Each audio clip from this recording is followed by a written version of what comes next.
Today we're talking about Spiritism, and we are doing a live stream on the book I've been doing for quite a few Tuesdays. It's Through the Mist. It was dictated to a medium called Lee's, and I am now on chapter 6, a magnetic chorale. I've done part of it. This is going to be continued part 1. I'll do another part. It's a very long chapter to catch you up on what he's done. But first, before we begin, let's have a short prayer. Dear Jesus, please help us extend our joy and our giving and our yearn for service and happiness for all around us in this holiday season, and extend it to the rest of the year so we can see how we should act and should consider our fellow men and women. Amen. Before I forget, today is January 4th, 2022. And if you are interested in Spiritism, I suggest you read the Spirits book. You can download that. That is the book codified by Allan Kardec in the 1850s. And you can download that in PDF form. Just type in Allan Kardec space PDF and you will find his book there. It will be listed in numerous sites. Or you can go to my blog, nwspiritism.com. Click on his picture and you'll take you to a bookstore where you can buy his book. It's a FEB bookstore. You can also, of course, buy it on Amazon. And on my YouTube channel, my book is, I have it. I read every chapter, and it's it's called the Spirits Book playlist. So go to that playlist. You will find it chapter after chapter. Also on my blog, nwspiritism.com, you will find it in MP3 and Audible format that you can download and play on whatever device you wish to play it on. Besides that, also on my blog, I have a book you can download for PDF version for free. It's Spiritism 101, the Third Revelation.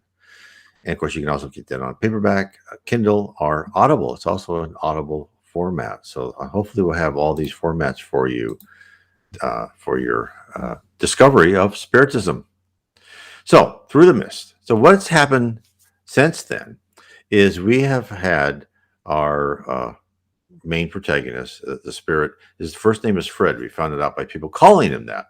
And of course, this is a book written, dictated by a spirit to a medium. So this has actually happened. He was a very good man. He went through the slums of London trying to help people. And then he tried to rescue a boy that was in the middle of a road, and he was run over by the horse and carriages. This was the late 19th century. He woke up in heaven on a grassy knoll, he and the boy both. So he's gone through the chapters, and every chapter is like this very detailed chapter of what he's done. So this is still like only, in our time, maybe a couple of days in heaven. And he's at this place where it's kind of a convalescent home for people who have newly passed over. And so the first part of this chapter is he talked to the leader of this convalescent home, this rest place for people to rest, why they're recovering from transforming from their physical body, getting rid of that and staying in their spiritual body.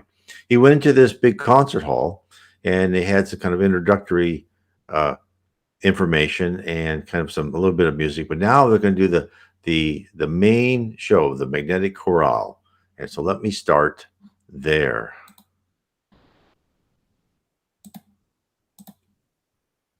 So let me hide this so you can see everything.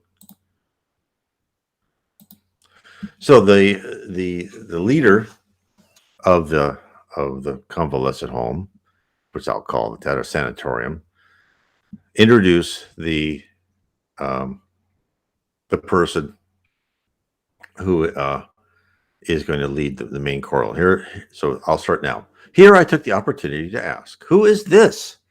Simonides, the magnetic adept who will conduct the chorale. An Oriental, I presume. A Syrian. We had no time for further conversation. Scarcely had that single word been spoken before the Assyrian raised his hand. Now, imagine they're in this huge building, right? And it's just beautiful. You can't even really see the top of it. It's almost transparent.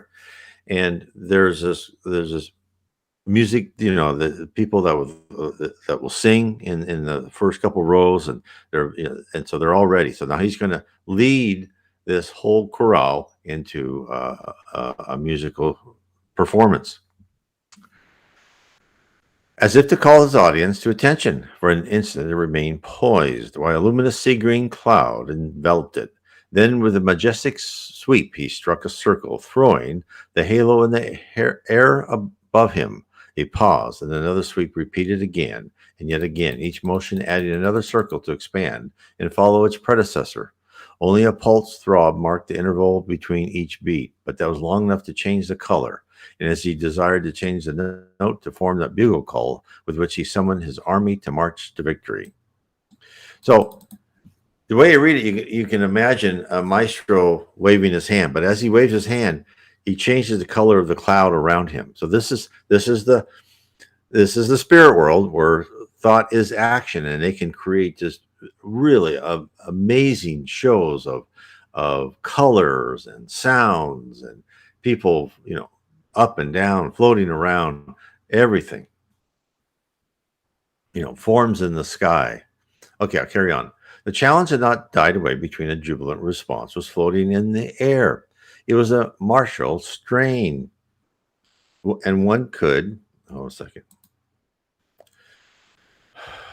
and one could almost fancy they heard the steady and measured tramp of the approaching battalions as they came in the strength and confidence of their cause to certain triumph. The general crescendo grew in force and volume as each succeeding wave of magnetism rolled into the expanse above us. And they say magnetism is kind of a combination of electrical forces and gravitational forces that can expand and contract whatever type of form that they're thinking of. Because remember, thoughts, actions. So this Siamese could be thinking of what he wants to do, and he will manifest it. Their form is no longer circle and curve and flash, as in the opening chorus, but following the example of the Assyrian, each contribution came in vapory strains to form the novel harmonies of the theme. Waves of primrose and blue met and kissed each other into the life chord for which they had been born. So you're having the show and the music at the same time. Then blended in their next development to form the glory green of hope, clouds of crimson strength for men took to their embraces the white purity of the children's love, and nursed them into tones of sympathy.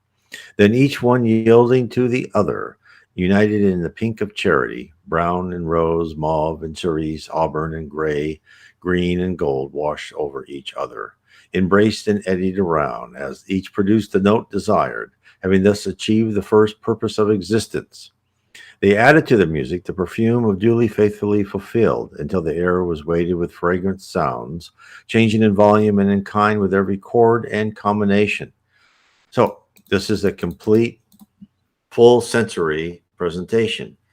Visual, you sense it, you smell it, and you're hearing it. At length, the hall itself was full. Perfume was crushing color, and color crowding sound. But that grand march of life seemed only half complete. Again, the adept waved and swept his hand, this time throwing into the transparent clouds around us variegated sparks bright with electric glow, like jewels flashing in the sun. An instant's pause, during which the magnetism of the host changed the form of its appearance. Then perfume, sound, and color were supplemented by a myriad gems, still giving still greater beauty to the fairy-like scene. At length, from the head of Siamedes, a rainbow signal flashed, and the strange music gradually died away, but fragrance, light, and color still remained. While this was proceeding, the attendants carried the patients in.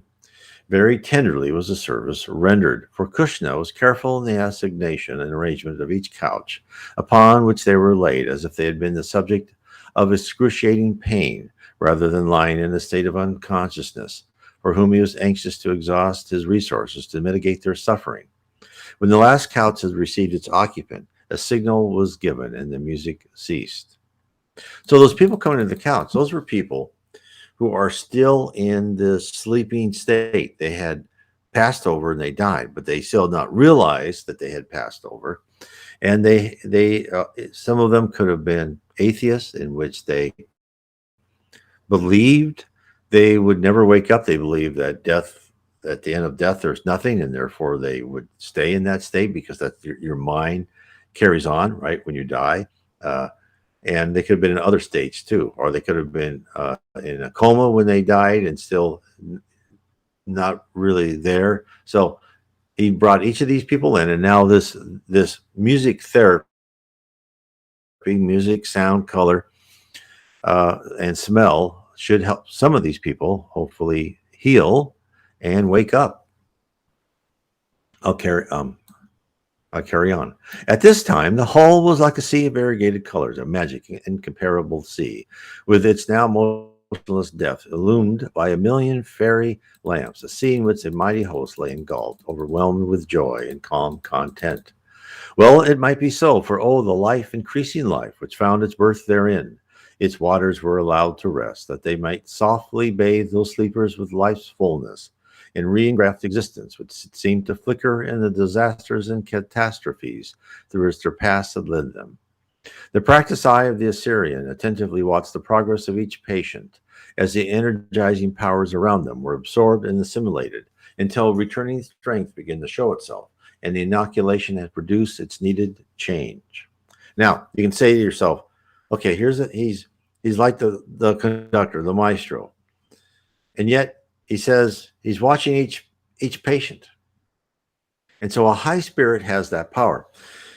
In fact, there is a story in one of the books that I cover by G. Val Owen, and I cover that in uh, Spirits and the Spirit Universe book too of Spiritism, and where these people had like they had slaughtered they had been slaughtered in a religious battle, and the spirits who led them all up into heaven, they knew that if they woke up, they would immediately want to go get revenge on the spirits who attacked them, and they would just go back down to the earth and probably stay there a long time into this cycle of revenge and hatred. So they wanted to actually keep them asleep, and try to talk to them and say, no, we've got to forgive, and so on and so forth. So this is how, and so this is kind of like, this is how this maestro is working. So the spirits said, okay, and there's like 2,000 of them, and they put a group of spirits around them and say, okay, go and look into the mind of each one of these sleeping people and find out who is the most likely to listen to us to say that we need to forgive and move on. So very quickly they found these people, and one of them was the bishop of the group. And they woke the bishop up. They talked to him first. They said, this is what happened to you. And he goes, oh yeah, I knew that. I knew that was going to happen.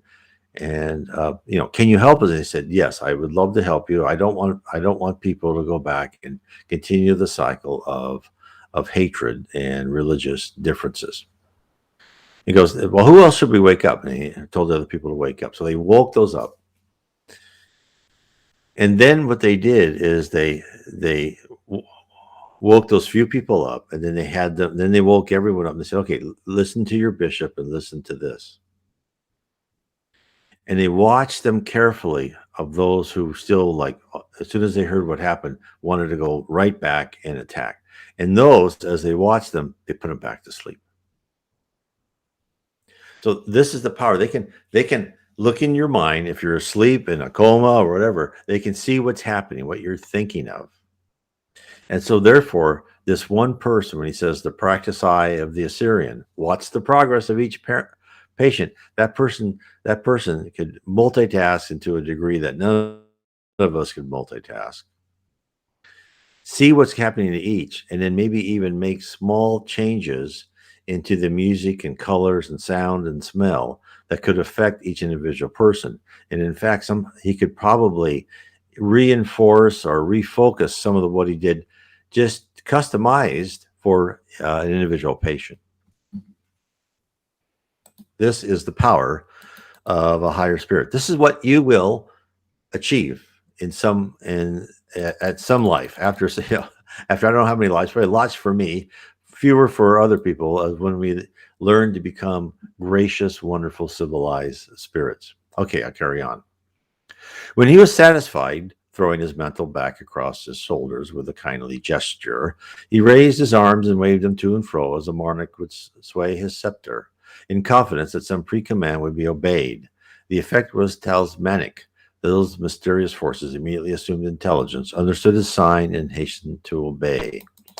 By the operation of some mystic law, each color was divided from the rest, some being changed in the forms of fruit or flowers, others weaved into semblances of brocades of silk and plush and satin, were draped in graceful folds of decorative hangings upon the walls, further ornamented and embroidered with a multitude of gems, which flashed their luster from the borders. Others again were woven in triumphal banners or emblems, with which the dome, arena, and seats were dressed, while the offering of the children, worked into lace of spotless purity, was gathered into festoons and valances to finish the decorations.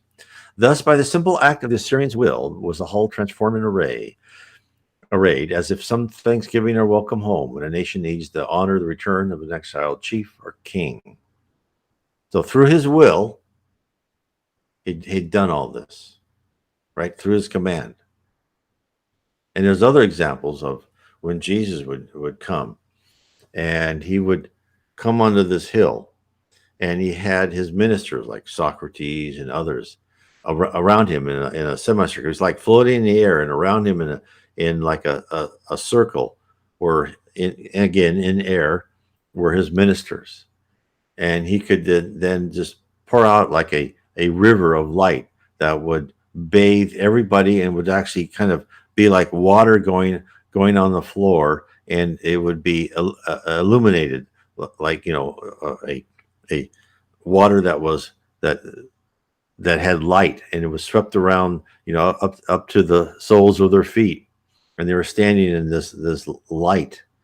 And there's all these things that people can do. I'll carry on. As he spread his hands to heaven, every knee around him bent in adoration. I knew it, though my eyes were fixed on him who, facing me, looked like a gladiator preparing for the contest, confident of victory, though death itself should be his adversary. Yet he was not proud or arrogant. All of his majesty of mind, the glory of his strength, the perfection of his form seemed to him unknown, or rather for the moment were forgotten, and nothing but the childlike heart remained as he addressed his God. His thoughts flew upwards like spasms of earth-engendered lightning, flying towards the sun, pure and untinted by any shade of color. They were directed to the Great Supreme, and nothing but unsullied purity can gain admission to that sacred presence. Was there a quiver in their early flight? I do not know, but if so, it was due to the intense earnestness of the soul which poured its libations forth. Still no words, but in the silvern music I thought I could comprehend the burden of his heart. Thine, O Lord, is the greatness, and the power, and the glory, and the victory, and the majesty. All that is in the heavens and earth is thine. Thine are all the kingdoms, O Lord, and thou art exalted as head over all. Both riches and honor come of thee, and in thine hand is power and might, and in thy hand is to make great and to give strength unto all. Now therefore, O Father, we thank thee and praise thy glorious name. His prayer was done. So happens quite a lot. And when you're reading spiritist literature, is when a spirit is encountered a very tough problem and he has people to help, they will pray, and then help will come, and help will be focused on who they're praying to help. Now, the same happens to us here on earth. Every prayer we ask is analyzed and answered. Now, it may not be answered the way you want it to be, and it may be answered in 10 years from now, or another life, or 2 lives from now, but it will be analyzed, recorded, and judged. So here is in the spirit world, he's praying higher spirits, and there was a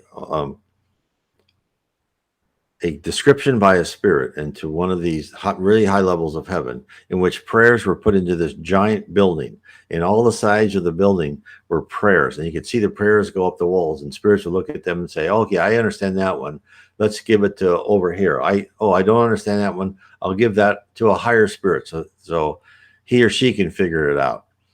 And so they would look at each one, and you don't have to say I pray. It's like, it could even be children who yearn for something, have a bad household, or it could be someone who's just meditating, or a person trying to think through a problem that's been bothering her for weeks, and she can't figure it out, and she's just completely dedicated to trying to figure out, what do I do about that? And that will be interpreted as a prayer.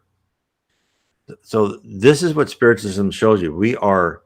You cannot believe the amount of work that lies in educating us and trying to help us not be primitive, and not just go for our immediate gratification, but try and really work on our personality and character, and strip out those primitive emotions of hate and envy, and replace them with love and charity and fraternity. Okay, let me carry on. His prayer was done. There was no supplication. His confidence and faith declared that to be unnecessary. The presence of the host around him was a more eloquent and acceptable supplication than he could frame. God requires no superfluities. He was but the representative of the many, who desired to gain a victory over a hitherto triumphant wrong, and he was but the chosen champion for the combat. Stripped for the fray, he paused to lay his weapons at the feet of him whose glory he was about to fight, to thank his king for the use of such victorious arms, and then to await the royal sign to strike. He was there to break the bands of captivity, to give freedom to the slave, and in his eye the assurance of triumph shone. His victory was already won in the confidence he possessed. So he's talking about his victory over trying to wake all these people in these couches, these people who've been asleep, these people who are still groggy. His steady gaze still rested on that vaulted dome. He knew the answer would not tarry, and when it came, it should find him waiting to receive it. A deeper hush fell over us, and then a cloud of glory, like a mantle of sunshine, descended, making him radiant with the power and presence of God. So that is an answer. So the answer to his prayer is coming. He has been given more power. They've increased his power. They probably actually, unbeknownst to anybody in that arena, they probably looked at everybody on those couches, decided what they needed. No need to wait longer when clothed with such authority and sanction. He approached the couch upon which lay a young woman, deformed almost past recognition of the human form. She had appliances to nearly every part of her body, not fitted to help or render support, but rather to torture, enforce her in dwarfish and unnatural shapes. The eyes had been purposely turned to make her sight uncertain, while her limbs were so pressed and malformed in order to prevent the possibility unaided movement. So this poor woman has probably been locked in the lower zone, which is, we call it a purgatory. There is no eternal hell. She'd probably been there, been captured and been enslaved by other people, and the spirit world has rescued her. She's probably, has been learned her lesson in her mind. She's asked for forgiveness and wants to get out of there. So she was brought here. She probably was then put asleep by magnetic passes, so she would not scream and feel torture all the time. So here she is, a bit, either groggy or asleep in a horrible shape on this couch. And here this maestro comes. Let it here be distinctly remembered that this deformity was spiritual, but to my astonishment at that time, confirmed by later and considerably extended experience, I found that in the person of those recent arrivals from Earth, for whose benefit and assistance the chorales are especially held, spiritual restrictions arbitrarily forced upon an inquiring mind, with a view of preventing it from overstepping dogmatic limits, produce upon the soul a disfigurement and growth as tangible and real as if they were surgical appliances purposely designed to effect such horrible shapes. And the Great Father, in his all-embracing provision, had designed this process of restoration, that such oppressed and struggling souls should be at once restored to their normal condition, and upon entering the mortal life, free from the disabilities under which they have hitherto labored. So it sounds like what he's saying is this woman had been recently passed, but in her mind, she had been enclosed and tortured like this. So in the spirit world, your internal is reflected in the external. On Earth, if you're a nice looking person, even though you fall asleep and you wake up and there's this horrible monster coming out because you are internally not a good person and primitive and have not spent time on your morals. So this person probably has put herself in this part where she thinks she is very disabled, and she's had real problems with her mind. Unfortunately, someone might have been dominating her, and other spirits might have been dominating her to make her feel this way. And now they're going to help her out of that. Okay. Further, let it not be supposed that I am seeking to create a poetic fiction, for which purpose I allow my fancy to roam in search of novelties or situations. Truth is far more strange than any such idea the mind could frame. And in this record, I am satisfied to state the simple facts of God's eternal law, as I have found, and you will find by and by. My descriptions may jar upon your senses by their seemingly vulgar materiality. Now, again, this is repeated, and he's not a spiritist, but this goes right with what Spiritism tells us. There are lots of misshapen people in the lower zones in the dark abyss. Dark abyss is under the crust of the earth. There are people in the shapes of wolves and animals, and they may have been dominated into being a horse, so armies can ride on horses and fight other armies of low spirits, because what else do you do when you're down there except harm each other? There's reports of dark warlords forcing people into the shape of furniture so they can sit upon them. When your mind, right, when thought is action and you can dominate someone, you can make that person to whatever shape you want. Now, not nice people are down there. These people are allowed to be into that situation because they did that to other people, and the law of affinity puts them with other people like them. And now they get to find out what it's like to be dominated and abused. They also think their punishment is eternal, but that's just their own thoughts. It's not true. When they go through this experience, they go, I don't like this. I don't like being treated as I treated other people. And they say, God or Jesus, please help me. Then help will come. It won't be easy, but help will come. And that's why I think a lot in people's minds were these myths and ideas of werewolves and vampires and so on and so forth come, is because people have had visions and dreams of being in these nether regions and seeing these monstrosities. And they do exist. Now, I do know that, people tell me, well, God forgives. Why is there even a region like the lower zone or the dark abyss where people have to go through these terrible things?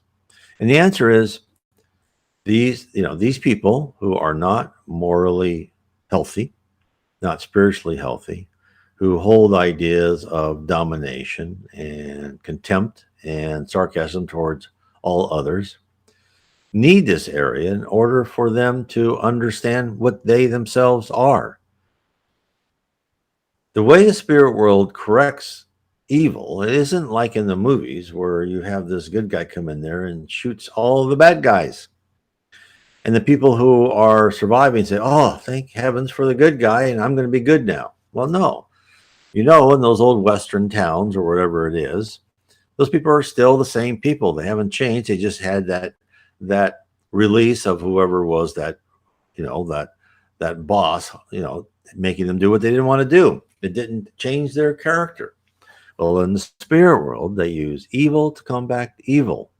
Therefore, each individual, and this will happen to anyone you think, these corrupt politicians, these corrupt dictators, these business people who take advantage and pay their people terrible and treat them terrible, they will be in this area. And guess what? They will go through this. And this is actually good for them. They'll understand what it was like to be under their own domain, right? Okay, now we'll find out what it's like for when that person is your boss. And this will burn off these things. And then as they are helped to rise, they'll actually feel pain. And as they rise in the spirit world, their memories of the things they did wrong will just give them great pain and great agony, because your conscience is always there. You always know what's going on. This is why I always tell everybody, learn to follow your conscience. Filter everything through your conscience. It's a set of divine laws.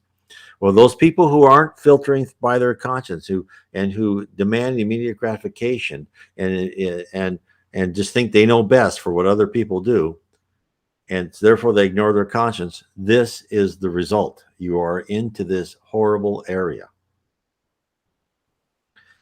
All will be pure. All will be high spirit someday. The amount of time it takes is up to each of us. Okay. Let me carry on. My attempt is to translate in the Earth's prosaic vocabulary as far as circumstances and means will allow some slight idea of the reality and truths to be found in the poem and the music of this afterlife. If the result is but a thick and guttural jargon, void of melody and disappointing to your hopes, blame me not. The extent of my desires to but indicate a very brief outline of what the picture might be, if the faculties were at my disposal. But that outline is true to scale, as you yourself will find it one day by experience. Should you attempt to retranslate my record from the physical into the spiritual, that you may comprehend the truth as I behold it, let me offer one suggestion, by attention to which at least half your difficulty will be cleared away. Death works one change, and it is this. In the process of the dissolution of everything is altered except yourself. Old things pass away and all things become new, but you will remain unmoved, unchanged as the one world makes its exit and another its entrance in the theater of your life. This transformation is effected in the twinkling of an eye, like when the wand of the magician Death is waved. The material will fade away like the baseless fabric of a vision, ever after to appear as a vague and shadowy substance, which must be sought for and be dimly visible to the newly acquired state. Well, that world upon whose external shores your feet will rest will leap from the realm of vision into a solid and startling reality, having foundations which never can be removed, since they are a deep down into the bosom of infinity, and whose inhabitants have solved the birth pangs of immortality. Bear this in mind and read the following pages in the light of this suggestion. Then you'll understand why I've not hesitated to use that language, however unworthy for the other reasons, which conveys to you the idea that the scenes along which I move are, to me at least, as real and solid as the earth at present appears to you. So, he's very wise. And he is correct. When you die, and I've been in mediums meeting when people have died, I'm not a medium, I sit on the back of the room or against the wall. Many people don't know they're dead because they're in this world, and they're on the surface of the earth, because that's where they think they are.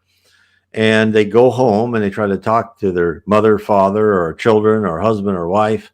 And the person just ignores them. They go, what's going on? Everyone ignores me. That's because they can't see them. They're in a different dimension.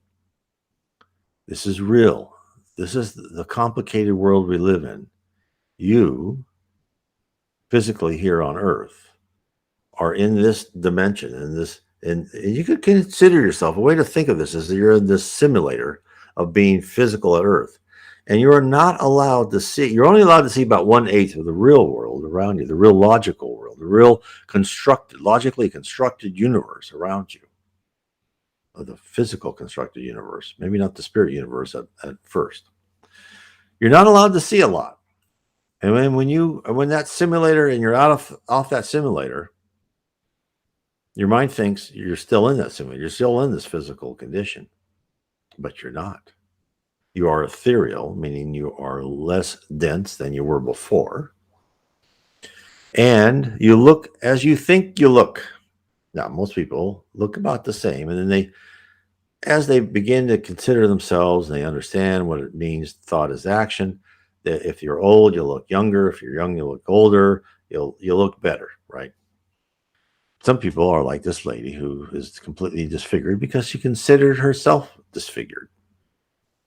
And some people are disfigured because they were done that way by a superior will, by some not nice person down in the lower zones and purgatory.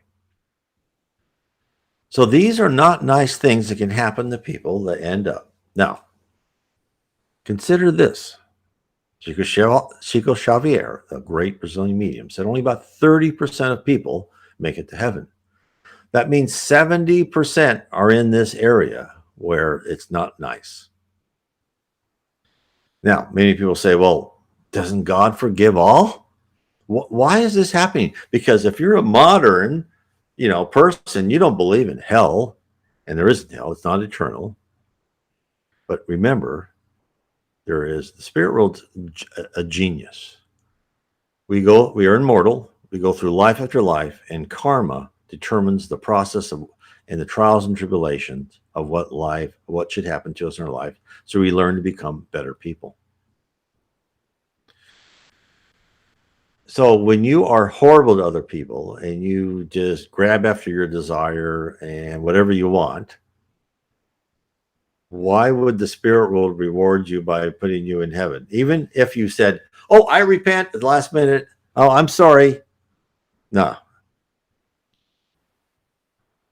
Look, the spirit world always forgives you. That doesn't mean you don't have to go through the transforming process of changing your character and your personality.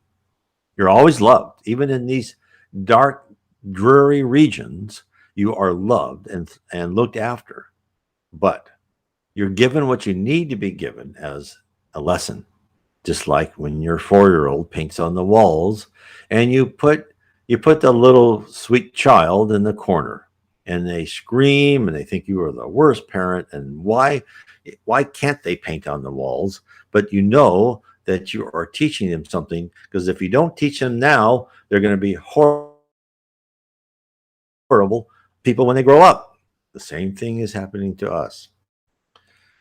So this is real. And spirits are telling us. And that's why I go through this was, and this is not a spiritist and not a spiritist medium. And yet I in my books, I'll go through in my books, Heaven and Below, book 1 of Spiritism, Spirits and Spirit Universe, book 2, and How We're Guided, book 3, and other books, right? I will take information from spiritist mediums, many different, Yvonne, Piera, Chico Xavier, Devaldo Franco, Alan Kardec from the mediums he used. He's not a medium.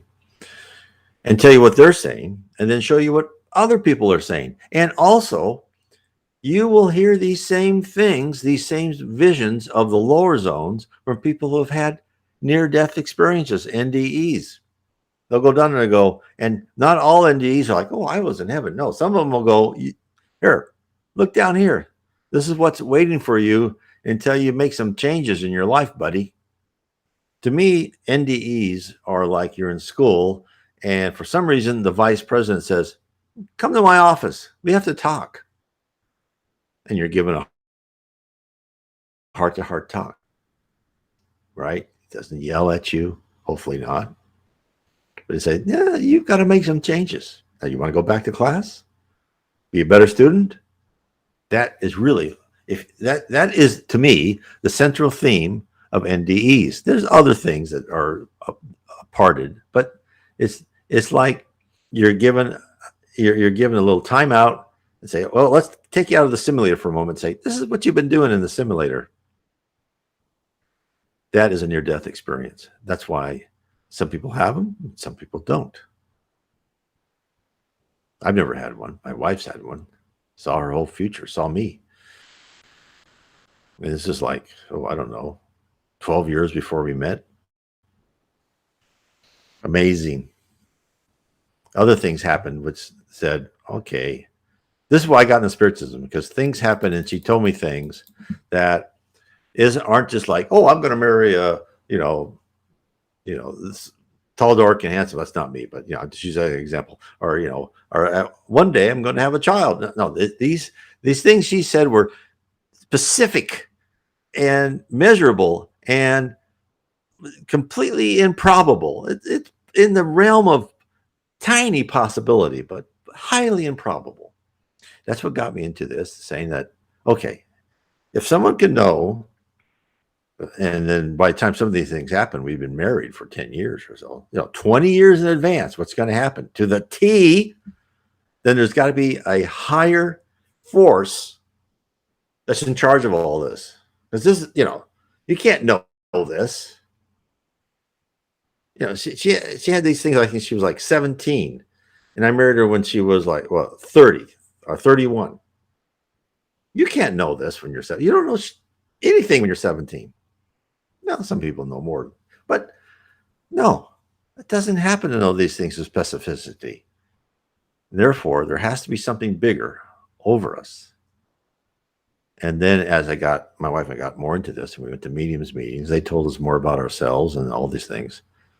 It all started to open up. We are being loved and watched. And that's why I'm going through these, because I am trying to show that Spiritism is a recurring theme. And Spiritism isn't a religion, it's a doctrine. And all it's trying to say to you is, this is how the world works. Read this. Analyze it for yourself. Decide for yourself what it means to you in this physical life. If you want to ignore it, fine.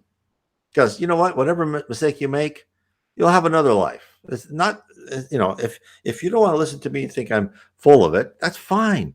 There's nothing wrong in that. It's just going to slow your progress down. There's not going to be any eternal punishment for whatever you do, even if it's horrible.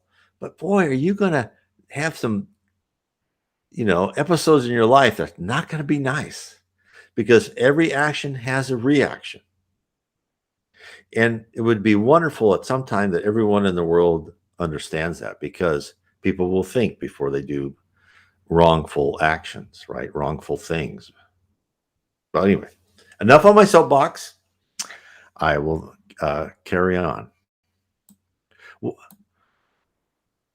Where are we? Okay, just another thought which offers food for meditation, reflection, maybe help to remove the impression that my statement of spiritual deformity is erroneous and imaginative. Parental prerogative, immortality, ignorance, accident, and 100 other prenatal influences produce physical and mental distortions in a child. Why then should it be illogical to assert in a like manner spiritual errors, unnatural ideas, and bigoted restrictions generate corresponding malformations and disfigurements in the soul when it is set free from the flesh in which its shape and lineaments have been molded? Whether you may be able to satisfy yourself on the reasonableness of this point or not, the fact remains the same, and the time is not far distant when you will recognize the truth and appreciate the justice of the law by which it is governed. Be not deceived. The diseases of the soul resulting from personal sin are only removed and cured by slow and painful processes, but the unavoidable defects caused by other sins or force of circumstances have a speedy rectification in such chorales as to that which I draw your attention. But to return to my digression, very narrowly did I watch the Assyrian as he applied himself to the removal of these torturing restrictions. At the first, I must confess, it appeared to be a useless labor of love upon which he was engaged, since there was scarcely an indication of life remaining in the sufferer. Presently, however, she gave evident signs that she was still sensible to the pain they caused. But even then, I thought it would be greater kindness to let her die in peace, rather than disturb her when too late to save. For in that moment of sympathy, I had forgotten that it was impossible for her to die anymore. since death itself was dead. With more tender care than a mother could have shown to an ailing child, the soft and gentle hands of that physician loosed and threw aside each. Let me stop there for a second. Again, death itself doesn't exist. There's only transformations. And as spirit authors tell us, actually dying is less painful than when you're being born. You're just getting, and actually it's freeing because you're free of this heavy physical, diving suit that you have. Okay. Threw aside each bond until at length the last was taken away, and she lay at perfect liberty. So what he was doing, he was laying hands on her and giving her healing vibrations and universal fluid that was shaped for her. And he was also peering directly and doing, you can almost say, surgery on her mind and seeing what she was thinking and trying to push aside these thoughts of pain and deformity and try to free her from that and say, no, calm yourself down. Don't, put that aside for a bit. We'll work with you on that later, but put that aside and try to become normal, right? And he was peering down deep into her brain. And someday, as Andre Luce will say, there will be psychic surgery that will, if you've had some sort of trauma and you can't get over it, they'll go in there and go, oh, we can alter that little memory to help you spiritually grow and get beyond certain points. Because some people, it's really hard. She felt the freedom and glad to make an effort to use it. Endeavored with considerable success to turn, yawn, and stretch out her arms. Then, finding that all of her strength was gone, she finally straightened herself upon the couch, and rolling over, she fell at once to an easy and refreshing sleep. The whole movement was the spontaneous action of a person who, waking from a troubled dream before the sufficient rest had been obtained, and feeling the terror of the nightmare broken, at once sinks back again to sleep without fully being roused consciousness.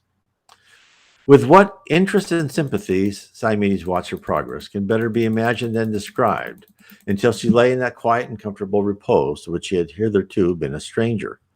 Then he was satisfied and turned to give his attention to the next case. All my powers of observation were attracted to the one individual. The further work of liberation would be more or less a repetition of what had already been accomplished. And as there was much I could not understand, I judged a fitting opportunity had arrived to seek some explanation. Therefore, turning to my companion, I asked, will you explain what these bonds are and how such deformities are possible here? And he said, I have no doubt, he replied, but that this service is full of wonder and amazement to you. It must of necessity be so until you grow familiar with our law and mode of existence, until you learn how scrupulously this life is a corollary of the one you leave behind. Hypocrisy, sham, and cant are masks and wits are torn off as you come through the mist, and the real man, whether base or noble, stands undisguised, able to read and to be read of all men.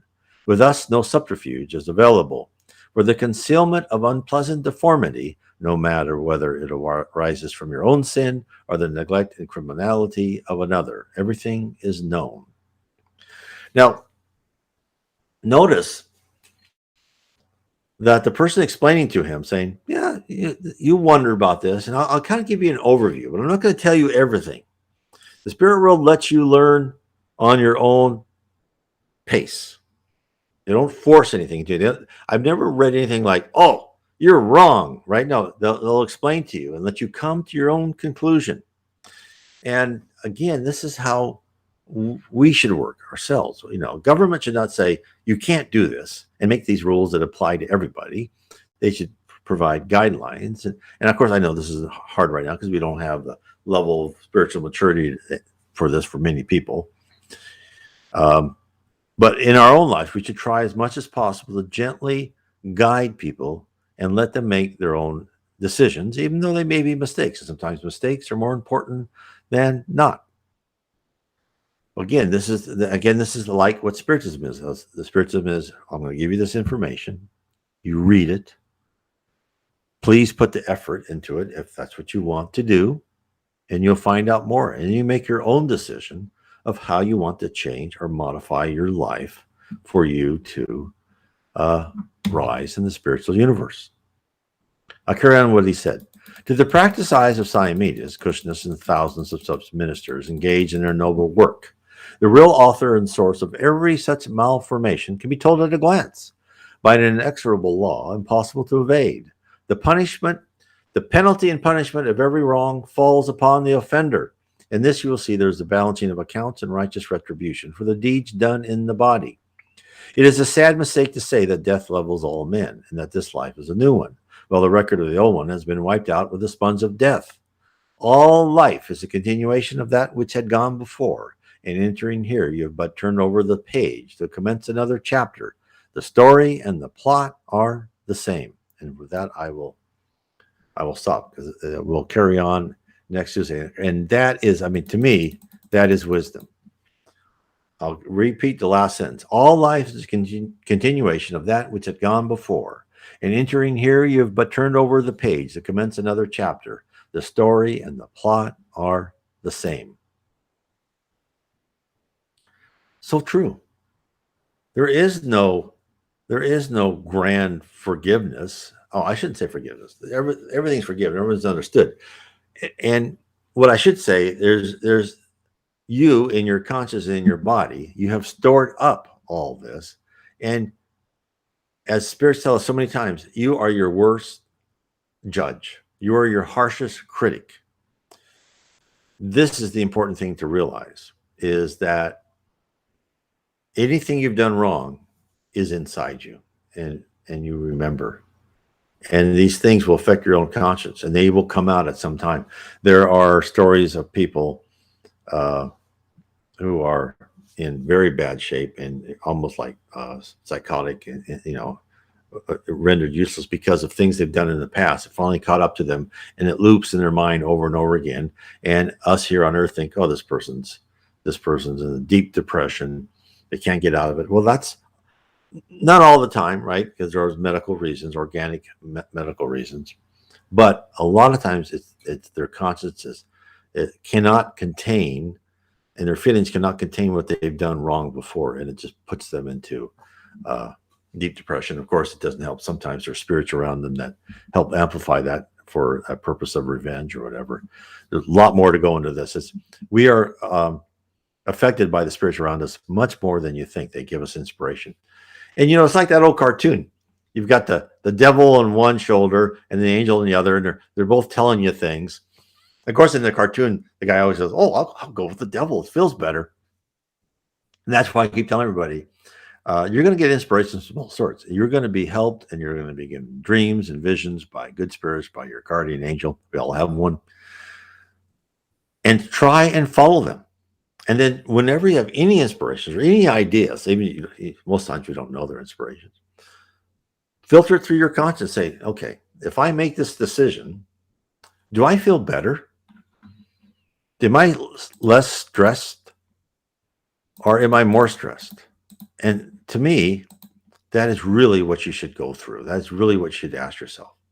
Even if you make a decision, say, no, I'm not going to take this opportunity, because if I take this opportunity, others will be hurt, and I'll have to take advantage of others, or whatever.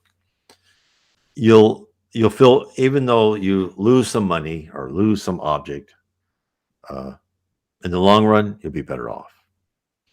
And that's why I think if you really want to understand how to improve yourself, I would look at my book, How to Live Inner Peace Through Spiritism. And I based that book on, there was a poem by Andre Louis as a spirit. And he had like 24 steps of what you should do. Very poem with short stanzas, and I go through what each stanza means, and then how do you achieve that that state of what he says, a serene conscience, for one instance. So it is so important I think, to do two things with Spiritism. One is understand the basic concepts. And I said before, download my book, free PDF book, Spiritism 101, the third revelation, from my site, nwspiritism.com. And that's just right on the right-hand navigation bar. You can see it. And start understanding what the spirit world is. What is this world? What's the physical world? What's the spirit world? What's the spirit? Well, who am I? Why am I here on earth? And then the second thing is then, given that environment, that atmosphere of which you reside in, okay, know that you're here on earth to do what? To reform your own inner character. That's your mission on earth, is to improve yourself and help others if you can. But the central mission is to improve yourself, because as you improve yourself, you can help others more effectively. That's why you're here on earth. Someday you'll be a pure spirit. Someday you'll be at a high level. Jesus Christ is a pure spirit. That is what we should aspire to. Okay, well, I want to thank everyone for being with me tonight. And I want to say, God bless.